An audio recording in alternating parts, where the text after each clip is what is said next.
I love cars. I'm not selling cars. I love watches. I'm not selling watches, right? Like, I didn't happen to love real estate. I didn't wake up and say, I love residential homes. Yeah. I fell into a business. I'm good at sales. You love networking and it with worked people. exactly. So you're a people, and I'm a problem solver. so you're a people person. Exactly. And I so love it. so you're willing to get outside of your comfort zone.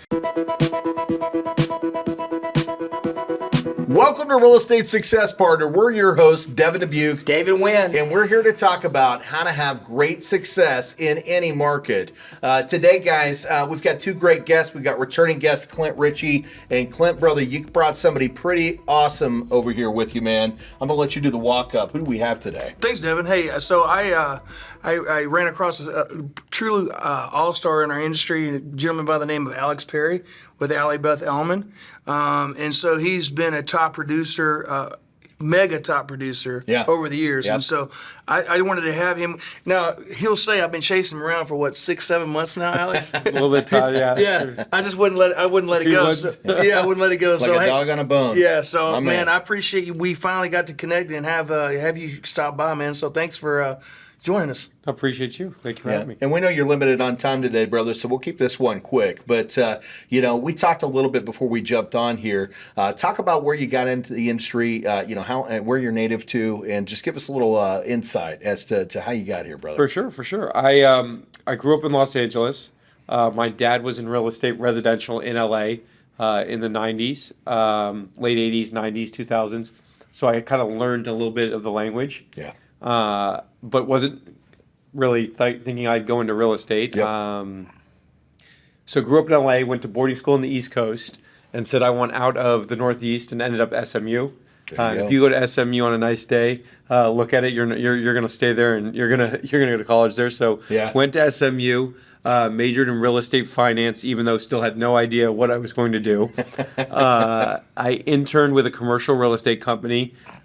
Realized I hated commercial real estate, which was back then unusual because that's what, and back then it was more male industry dominated. That's what, if you were in real estate and you were male, you went into commercial of some sort.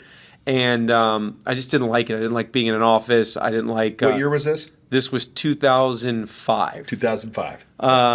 I didn't like researching a market for someone else to do better, right? If I did a good job, the company made money, not me. Yeah. And I realized that, I guess, quite early on. And so I thought, you know what? In 2006, while I was still in university, I was like, I'm going to try out residential. And if some of my friends want to lease some places or buy a house, I'll be their guy, and let's see what happens. There it is, man. So you came in a market at an interesting time. 2006 was a great year. 7 things got a little rocky. 8 was a mess, man. How'd that look on the real estate side of the business? It was the biggest blessing in disguise. So 2007 was my first year. Yep. Wow. And it was a rocket ship. We'll call it not quite COVID, but if you could picture COVID, it was like that. Really, it 100%. was. You get buyers were buying. You put a sign in the yard, you were selling. Everyone wanted to buy lots, etc. And I got that wave, and it was a rush, and it was a lot of money for a 23-year-old. I remember exactly how much I made: $165,000. It was for a 23-year-old in 2007. That's a great first I was job. at the nightclub. That might as well have been $1 million. Three days a week. I was at the nightclub at my normal table, and I was loving life. Everybody knows your name, baby. Hey, you were buying drinks for everybody, right? Everyone, you name it. I still have free drinks. You get a drink, and you get a drink. And but I was working hard. I didn't per se party and not work hard. I worked hard. Yeah, you were but back I in the enjoyed office life. the next morning. Well, and I was creating relationships by going out. That's right. So, and I was younger, and I had that vibe and that energy. And so I was meeting people and people who were, wealthy individuals, lawyers, doctors, finance. And it was fun. And then '08 hit. That's right. And, what was great about '08 at the time, you have no idea, right? Yeah. And I really had, per se, no money. So it didn't really, I'd spent my money, but it fell out of the sky. The market literally, I remember. Here today, gone tomorrow. Sold a property, and someone said, how'd you sell that? They were from California. They hit California months before. Right. And I did '08, I did only leases. And I think I made $22,000, and I might be nice. It might have been like 18. So it's so a rough that's year. when I went. Exactly. Yeah, it's a rough year. But I survived. Yeah. And then I think anyone who's been in the business for that period of time, you just built back up, right? And you built back up with everyone. You built back up with the builders, with the inspectors, with the appraisers, across the board. When you fall down, you get back up harder, right? And you learn. Ready to fight. You learn. I learned. I knew nothing. I look back in my first deal in 07, I was negotiating repairs after the option period. And the other agent was doing the same, so we both do nothing. Just flying by the seat of your pants. Yeah. And so, 07 was an anomaly. 08 was real world. 09, 10, 11, and then you got what we call the compounding effect. Right. And that compounding effect is, 2 million to 4 million, 4 million to 8 million, 8 million to 16, 16 to 32, 36, and then eventually, there's no limit in this business. So that's right. I've been fortunate to see that. That's a beautiful thing, man. Yeah. That's fantastic. Yeah. So when did you see that really start to pop off great? And what got you there, right? Because again, like you said, the market fell, things got different. You slipped down to 23K. All of a sudden, you're making massive money. But how'd that all of a sudden happen? Was it like this, or did it take you some time, and how'd you make it? No, I look back at it as for fun. I kept track of all my sales, the houses, the volume each year. It went from 23 to 35, 35 to 48, 48 to 65, and then all of a sudden it went to 65 to 120, then went 120 to 240, and then all of a sudden you had your 240 to 700, 700, and it's knowledge, right? It's confidence. It's the being able to speak the language. It's building your network. It's all the things that you probably read about. That's right. And buy into, and then working, right? You don't get lucky. You just keep doing things over and over and over again, and then all of a sudden the results start happening. As long as you're doing the right things. Absolutely. As long as you're doing the right things. Because if you do the same thing over and over again, you get nowhere, right? But if you see something that's working and you just continue to put your energy and effort into that, and you repeat, rinse, and recycle, that's how things grow. Most people fall down and they stay down. You fell down, you got back up with a vengeance. Yeah, I mean, I love and embrace, the grind, right? And, a chip on your shoulder. I was 24 in residential as a male, right? The joke was on me, right? And I wasn't insecure about it by any means, but I wanted to prove myself, right? And I was excited by the investment side of real estate. I loved the idea of developing, and I worked with builders, and I saw builders making money again. It took time. They didn't get comfortable again until really 2012. Right? Yeah, you're right. But I grew with builders. Exactly right. I grew my business with builders, and they grew their business with me. That's huge. That's fun. It's exciting. It's repeat business. And, I just bought into that. And the funny thing is, I was talking to Clint earlier about it. You can't do something really knowing you do it because it's going to create business. You do it because you love it. You do. And then it creates the business. And that's in anything you do, right? And so I was just living my life. And I had relatively low overhead, no family, no kids. Absolutely. And then it becomes easy, because you wake up every day and it's exciting and it's opportunistic. It's a passion. And what happens today and who do I meet and what deal does it get done? And then someone calls you at 7 p.m. at night and says, I want to list it. And you can go to the office at 9 p.m. And get the listing agreement done. Or, I joke with I say younger generation, like I'm not old, but I used to have to run to the office to scan stuff. Right? If I wanted to respond to a contract, I had to go and run to the office. That's right. There was such thing as DocuSign or Zip. The Zip forms was kind of, we were hand and paper for a lot of things. We were. People only felt comfortable with hand and paper. So you'd run over to the houses to sign stuff, and I'm always time is of the essence. Always to this day, still time is of the essence. So as it should be. Something happens, you get a called list house. I'm at your house the next hour. You want to put an offer? Let's do it today. And so again, there's no secret to this business. You can read about it all day you want. Hard work and knowledge is not a secret. That's it. It is not a secret. That's it, man. Yeah. Well, you're a moneymaker. You're a moneymaker. Well, hang on. Go ahead. I'm sorry. I want to talk a little bit about. You said something. You started real estate at 23. I mean, I go back a little bit, and real estate was always an older generation. Average age. I don't know what that is, but it definitely is not 23. 50s. How does a 23-year-old have the confidence to go in there and negotiate the largest purchase of someone's life? How do you look at someone and have confidence that they trust you, that what you're doing to offer that? Give our audience some of that, because that's what they want to know. There's a lot of millennials and Gen X that are out there going, how do I get successful? How do I start real estate? That's honestly, it's an incredible question and a great question. I don't think it's ever been asked to me. And the first thought is support, right? So I had a GM at Allie Beth who supported me, because you don't know what you don't know. Right. And guess what? I had never filled out a contract. Right. And the first deal I did, you won't believe this, and this was in 2007, was an $8.5 million offer. And someone referred them to me out of college. They were a very wealthy, well-known person in Dallas who owns big car dealerships here. And he had got engaged, and they were buying a house for themselves. And it was an $8.5 million house on Nguyen. And we went under contract, and I didn't really know what I was doing, but I had support from my GM. And back then, option periods ended at 12 midnight, not 5 p.m.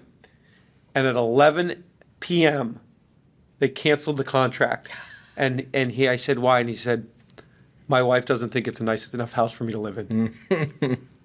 And I was counting my $200,000. Yeah, 100%. You already spent it. In your mind, it's gone. I was at the club. I put the hold on the bottle. But, you know, and at the time, you know, you're like, what happened? How could that be? No, it didn't get me down. I was like, we'll buy something else. Guess what? Yeah. We never bought anything else. Wow. He never bought anything else. He looked and looked and looked. But it taught me, first of all, and it's not answering your question, was, first of all, a deal is never done until the money's in the bank. Ever. Until the money's in the bank. Good lesson. That's right. That is Number a good lesson. two is there was no per se confidence. I was confident that there were people around me to support me and that what I'd filled out was right. Yeah. Right. And the truth is, that's why I say what you don't know, you don't know. When you're starting off, you should ask 100 questions. No question about There's it. nothing that gets more real than filling out a contract with a blank and saying, I don't know. Does not work. Yeah. Does not work. You should know every little detail in that contract. That's right. On secondary to that, when someone gives you a contract, even today, and there's one mistake on it, you've got to go look through the entire contract. Yes. Because if you're willing to make or not fill in one little thing, what else have you missed? And I always tell whoever I work with, or if my assistant does something, or if I do it, fix any one mistake. Yeah. Because even just crossing it out and realizing it, no, go and redo the whole thing. Because if you think that one mistake could be made, another mistake. That's right. That's not to say mistakes don't happen. They happen every day, and it's absolutely fine. But what we do isn't rocket science, so let's make sure that we get it right. Well, your consumer needs to have the confidence that you know what you're doing, Yeah. right? And when you fill out that form, that's just one place for you to show them, hey, look, I'm a professional. I understand where I'm at. But you did answer his question. You may not have thought you did. You did answer his question because you said it was about finding the right place, right? You found the right place in Allie, right? Yes. And at the end of the day, their leadership team is what paved the way for you to find that confidence that you already have, right? But that confidence in, I know how to support the people that I'm serving, right? 100%. And look, there's two other things to it. First of all, you are dealing with luxury, right? Yes. And high-end luxury. There's two ways to handle it, and it's almost a balancing act. One is you're in the service industry. So you need to make that person and that client feel like the most important person in the world and the most important deal. Yep. At the other point, you cannot be in awe. You have to be confident that this is not above you, that you can't handle it, and that you are in control. They are hiring you because you are the expert and you're supposed to know how to get the deal done. That's your job. So you better prove it to them real quickly. Otherwise, there's someone else who's going to. Yeah. Hey, so I want to talk about this specifically. So when you were talking about, at 23, 24 years old, and you were out networking and building up your sphere of influence per se, talk about some of the specific things that you used to do where you were able to develop the relationships that you have now. Because I know, obviously, you've been in the business long enough now where a majority of all your business is all referral based. But talk about like someone that's new and they're like, okay, what are the right activities that I need to do so that I can try to be an Alex Perry? Yeah, absolutely. So activity wise, I would say you do what you love, right? So I loved working out. Now be intentional working out. So I was going to Equinox or Lifetime, right? That's a nicer gym than per se, Right. Gold's Gym or LA Fitness or whatever, and there's nothing against that, right? But I love doing that. Well, I was meeting people there, people that were asking you what I did, people who may have liked me and said, how do I work with this person? Because I want to spend time with them outside the gym. Right. I was going to dinners. When I was going to dinners, we were going to Nick and Sam's. We were going to Bob's. Now, I like steak. It wasn't because I was like, man, I want to try and get business by going to Nick and Sam's or Bob's. Sure. No, I was living my life. That's right. And organically, the business was coming from living my life. I was involved in charities, not charities because I wanted the business. Right. Charities because You're doing my the right real estate thing. group said, hey, let's do this white party. It's a young, under 30 party where everyone wears white. Done. Game on. So it's just you organically do what makes sense. Now, this is where you have to be honest with yourself. If you are not a salesman, This is not the business for you. So That's you right. can do all those things, and if you're not a salesman, go do something else. Yeah, if you're a wallflower, it's not going to work out so well for So you. great, and I get this all the time. I love real estate. Great. Yeah. You know, like I love cars. I'm not selling cars. I love watches. I'm not selling watches, right? Like, you know, like Yeah, I didn't I do. happen to love real estate. I didn't wake up and say I love residential homes. Yeah. I fell into a business. I'm good at sales. You love networking and it with worked people. exactly. So you're a people. And I'm a problem solver. So you're a people person. Exactly, And I so, love it. So you're willing to get outside of your comfort zone and walk up to people and introduce yourself. No, and I think it is his comfort zone. That's the difference, True, right? true. He's willing to step into his comfort zone, Right. and that's where it works. But I'm going to steal this from you real quick. So he's given 2 great tips, and I think this is important. Number 1, get into real estate for the right reasons, right? Get it, and not because you love it, like he said, but because you know that you have something that's passionate to you, and you can speak to people, you can bring people together because that's what they need. They need somebody that they trust, that you could bring together, that can actually get you your attention, right? Number 2, pair yourself up with the right agency, right? Decide who your community is. Who do you want to serve, right? First off, can I serve the community? Do I have the voice? Secondly, who do I want to serve? And find the right agency that's going to help you serve that community, right? When I meet with an agent, and I got to be careful, but I'll take a lot of meetings. And the reason I'll take a meeting is because someone gave me a chance, like I just said. So, you know, I never not want, you know, you got to be cognizant of your time, but I will, or at least pick up the phone or tell you, first thing I say to someone is, go to an office where you are going to succeed. And what That's do I right. mean by that? Where are you, not where do you want to sell real estate? Where is your sphere? Okay, so take where your sphere is, then go to the best office of that sphere, right? That's right. And go and say, team me up with someone. I'll say yes to anything. I don't care. Tell me anything. I'll man. go pick up your laundry, your prescriptions, your groceries, but teach me everything. Say That's yes it. to everything in the area where your sphere is. You will learn. You'll get knowledge of that area. You can grow from there. You can grow to any other office you want in right. the metroplex from there, but you have to learn from where your business is. I had a guy who came and worked on my team. Hardworking, awesome guy, good at sales. We're in the Park Cities. His whole sphere was Lakewood. And he worked his ass off for 2 years.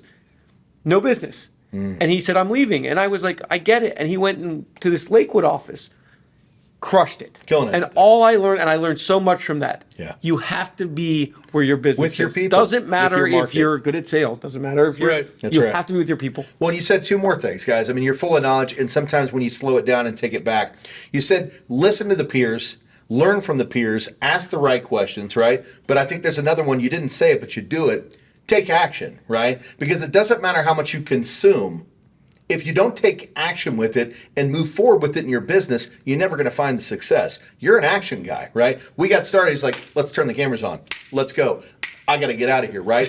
If that's who you are, right, you're going to do great in this business. You're going to kill it, right? But it also takes hard work, dedication, finding the right people. So I love it, brother. I love Yeah, it, man. you know, then you'll get some momentum, and it's almost like you said, your time's your most valuable asset. So you can make deals hard and you can make them easy, right? A real estate deal is a set of problems. It is. Solve them, get on to the next, right? Yeah. And sometimes people complicate that, but make it simple, ask questions, work with the other agent. You're not against the other agent. No. You're working as a It's team. a team, baby. You two do it right. You're easy, on to the next. That's right. High five, and let's get the next one done, right? 100%. That's what you're buying, and then everything's a team. From the appraisals, the lenders, the inspections, the title company, you name it, it's a team business. Everyone says, congratulations. I would love to take some of the credit, and I will. I work hard, and I know my business. You need another agent 9 times out of 10. You do. You need appraisers. You need inspectors. You need all of it creates the transaction. They're and your the real back estate end. success partners. By the way, Yeah. you just named the title of that's where the title came from. Okay. Real estate success partners, and it's named that way because without a great lender, without a great realtor, without a great title company, without a great selling agent, listing agent, buying agent, your business is nothing, right? You've got to work with the right partners, because if you're not working with the right partners, people don't come back. In fact, they don't come back, and more importantly, they tell everybody else, stay the heck away, right? Right. But when you're finding the right people, the right success partners, brother, your business can take off. That's exactly what Well, and you got. want their business to take off. That's It's a circle, right? That's the fun It of is. it. That's where you get the highs once you've Your sphere. sold enough of real estate. You're like, how do the people that have helped me grow as well? That's That's it. the enjoyment. Hey, Alex, you know, our audience always wants to know, because we have a lot of real estate people, you know, everybody wants to break into the luxury listing. Can you tell our audience the difference between $1 million listing and a $500,000 listing? Or What's a the difference? multi-billion-dollar Yeah, listing. I mean, everybody's always curious. Do I have to be a certain different person? Am I approaching a different way? What is your experience? let's even go 5 million Yeah. to 1 million, right? Yeah. I would look at luxury real estate now, where I do business is over 5 million, and that's not to say that a $3 million house is not a luxury. I'm talking about where the market's gone, Highland Park, University Park, other Preston Hollow. Absolutely. We've already said it, but it's a networking connection knowledge business, right? Yeah. So when you talk these numbers, you're not talking key boxes. Yeah. Right? You're talking meeting showings. Mm-hmm. You're not just educating the buyer, you may be educating the other agent. Mm-hmm. Does that make sense? Absolutely. If they haven't sold in that area, they may have sold in that area but not known what's sold on that block, the street next to it, the street down from it. You're educating them from lot prices to cost to replicate, to you name it, off-market comps, scarcity. I mean, across the board. That's your sales technique. So number one is it's the person-to-person interaction, especially with people moving here. I grew up in California, so if someone's moving from California, I can connect with them in the first 6 seconds I meet them. 100%. I understand what you're looking for, where you want to be, and also get them warm and comfortable with moving to Dallas. Hey, I did this too. Guess what? You're gonna love life, right? And I truly Here's believe all the right it. people, all the right places. You guys all the right things you're to in do. for the biggest surprise and treat of your life. You're gonna wish you'd done this earlier, And I'm not trying to take away the client. I'm just acting naturally and telling the truth and making them feel comfortable. That's it. So it's more interaction. Mm-hmm. And then once you get to, it doesn't matter if it's 500,000, 5 million, 50 million, you're dealing with people's egos and the way they like to communicate.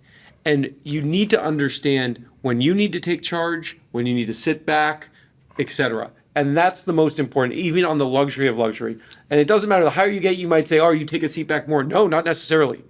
Yeah. One of the biggest transactions I've ever done, I said, if you don't buy this property, you're going to regret it forever, every day. It's one of one. They bought it and they could have made almost double what they paid for it in 5 years. And that's just knowing and being confident in how you deliver the information. So it goes back to delivering information to your client, right? Like they most of the time when you get into this luxury of luxury, they're the best. They're one of the best at what they do. That's right. So you've got to make them think that, you know what, you hired me for a reason. I know what I'm talking about. You gave another pro tip because you said not only do I need to know my people, but I need to know my market, right? Because again, because of the fact that you know the area that you serve, you know the homes that sold, you know the price of the watch, you know the price of the homes, you know who bought what and who bought what where.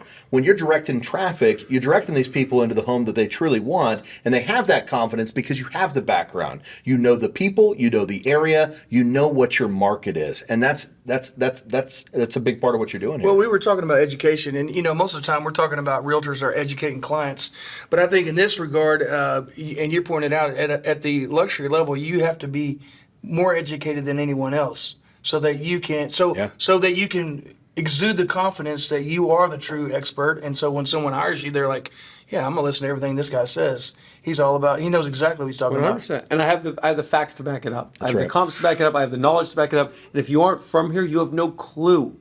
You have no clue. So let's talk about this, because I want to put things into perspective. And you and I had this discussion prior to coming on air. You had one of your biggest months, I think, is that right, in July? That's right. Share with the audience what kind of numbers we're talking about and what makes you, the expert in your area. Sure. I sold in July 69 million personally of real estate. 6 transactions over 10 million. Another 3 over 7 million. So 10 transactions over 7 million in the last. I mean, some of those were May, June, July, but in the last 60 days. Over 100 million and sold it in real estate. So, and some more in the pipeline. Killer. It's fortunate. I have extreme gratitude. It's a team. I'm proud of it. I want to do more. 100%. I was able to do it by being efficient. Yeah. When people tell me what they're looking for, I'm not showing them 30, 40, 50 properties. I'm showing them one, the right two, property. the right property. Yeah. And when I show it to them and I know it's a good deal, you need to buy this. They don't have time to look at 30 properties. No. These are the elite. And when they go out there and they look, they need to know you're going to lead them to the home that they want. You're listening to what they're looking for. You know the market so well. You're leading them right to that one house, maybe 2 or 3, and they don't have to think.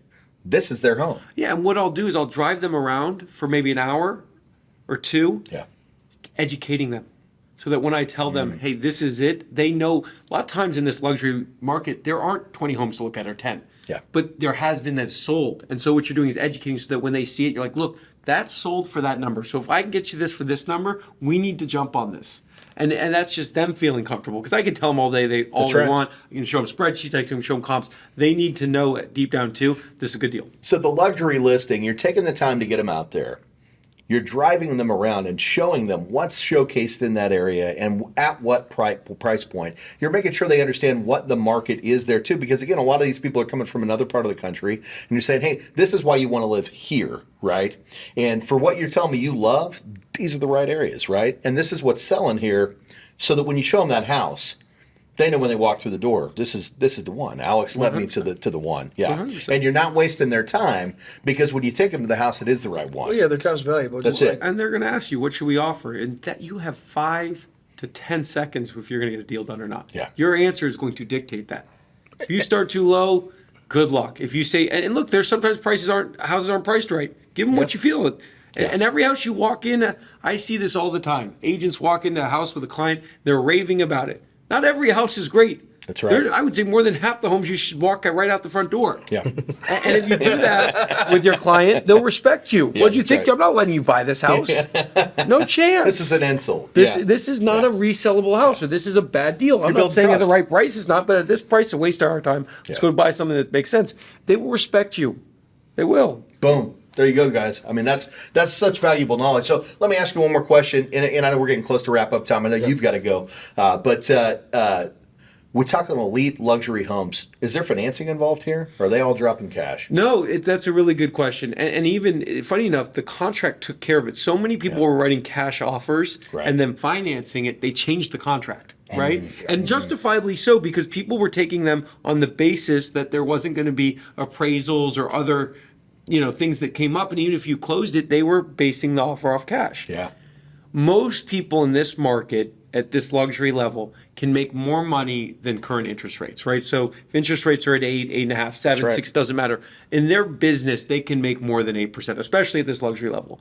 So they're financing it. They're getting notes. They realize that interest rates more than likely are going to come down, even if it's not in a year, maybe 2 years, 3 years, Exactly. and they'll refi out at that point. But no, I'm talking of the wealthiest of the wealthy people in the world are financing their properties. They might do 50-50 LTV. They might do 80-20. It doesn't matter. You're coming from California. That's right. This is a math equation. Yeah. When you talk about taxes. 100%. So they might say, I'm financing as much as I can, because at the end of the day, It's this cheap is money. this is just a number. It's cheap money, and I'm going to make it back in my business. Right? 100%. 100%. So, I'll say last, if my time's running up and something I'll hit on is the market went up so rapidly for people that have been in this business a long time. You had to get over the fact of where prices were. That's right. We all had to do it. I had to do it. I Yeah. mean, it was hard in 2021, 22. The market tells you what things are worth, right? And also at the end of the day, it's called a willing buyer and a willing seller. And I stopped, especially in the luxury, saying you won't get this price. That's right. If you want it and you think the value's there, buy it. And I also think we're going to wish we bought everything in this city in the next 10 years. So unless you're being stupid right now and you love a property, go buy it. Go buy it. I'm pretty sure in time you'll be glad you bought that property. We talk about this all the time, because the price of no action is 100% loss, right? If you see what you want, you know that you want it, the rates come and go. The property doesn't. The property's going to go. So you got to jump on it when you see it. You got to take it. You got to take action on it. And then when the time is right, you either sell it or you refinance it. You're going to make your money back. So at the end of the day, you got a lot of people that are on the fence and they're going, hey, look, these rates are high. No, they're not. No, they're not. There's a lot of places where people with big money understand these rates are just rates, they'll come down, but I can make more money elsewhere. So buy the house that you want, refinance it when the time comes, right? And at the end of the day, you're going to be happy that you did, because you're out of the house that you don't love, or you own the property that you wanted to own. And lastly, and even though I just said lastly, is like you are not supposed to be emotional as an agent. Your client can be emotional. They're That's right. buying a residential property. It is emotional. You're not supposed to be. Yeah. So don't get emotional. If a property is priced where it should sell, tell them that. And if it doesn't trade for that, it goes for over, you'll find the next deal. Yeah. There's always opportunities. It should work out how it should. Do not get emotional. Keep moving forward. It's all about positivity, momentum. It's momentum business. It's about positivity. That's it. It's about energy. You bring that in Yeah. every day to work. I guarantee you're going to do well in this business. That's it, man. Brother, I got to tell you, there is no question in my mind why you're having tremendous success. You know, at the end of the day, you're a true professional, right? And you know the market, you know the people you serve, you know it better than anybody else. And that's why you're doing such great things out there, man. And dude, I love it, dude. I love it. I love meeting people like you. And so does our audience, right? Because these people, they tune in because they want to hear, how can I have great success? Some of our people that are following, they're not having success, right? And it's not whether it's in a luxury market or whether it's in a standard market. At the end of the day, the key thing that you're bringing to the table is action. Yeah. It's action. Hey, I want to point one thing out too. So, we talk about this on some of our other podcasts. Is like, be accessible and always answer your phone. Yeah. Right? You would think Alex Perry, with all the success that he has, he'd have an answering service or Google Assist or something. Every single time I've called him, he's answered the phone. Every single time. Well, and you said at the beginning before we got started, if you get a call at 7 o'clock, you're springing to action. You're getting out there and you're shaking hands. Yeah. Yeah. So that's the secret sauce right there. Be available, answer the phone, and make it happen. Take action. There it is. Right? Time is of the essence. Time is of the essence, baby. I love it. Let's go. I love it. Well, hey, Alex. Again, I know you've got some money to make, brother. So right away, right now. We're not going to keep you here all day. If the people out there want to find you, what's the best way to get in front of Alex Perry? For sure. So at Dallas Address is our Instagram. And then my email is alex.perry@alliebeth.com. I'm available to a fault, but at the end of the day, this is a team effort. There's enough to go around, and anyone in the business, I hope to do a deal with. So let's do it. Man. Well, guys, if you're out there in that luxury market and you're looking for the right guy, the one that's going to lead you to that property and not waste your time, I definitely promise you contact Alex, you're getting what you need, right? Clint Richey, brother. Yes, sir. Anything you'd like to throw in there before we wrap up today? Man, hey, I just want to, like I said, I want to give a appreciation for Alex for, like I said, always answering the phone, always being available, and more importantly, being polite and cordial and professional every single time we talked on the phone, man. Appreciate that. That's part of true what gentleman. makes you successful, man. So, and then anybody out there that needs to get pre-qualified so that we can have Alex find you a home, you can always reach me at RicheyMortgageTeam.com, or my cell phone is 972-679-1028, and I'm available 24/7. And you guys will be glad you do. I've known Clint for a long time. He takes great care of his consumers, and you're going to get amazing service. So, Clint, thanks for coming out here today as well. David, anything else you want to say before we tie up? No, I'm good. Thanks for being on the show, Alex. Appreciate you all. Thank Absolutely, you. man. Great. Absolutely. Thank you. Well, guys. we're your real estate success partners. I'm Devin Dubuc. I'm David Nguyen. And we're available to find on Spotify, Instagram, iTunes, iHeartRadio. We're on all your major listening platforms. If you want to catch the video side of this, and I think you probably do, move on over to YouTube. And we'd love it if you subscribe. We absolutely appreciate those 5-star reviews. Until the next time, we'll see you then. Bye, guys.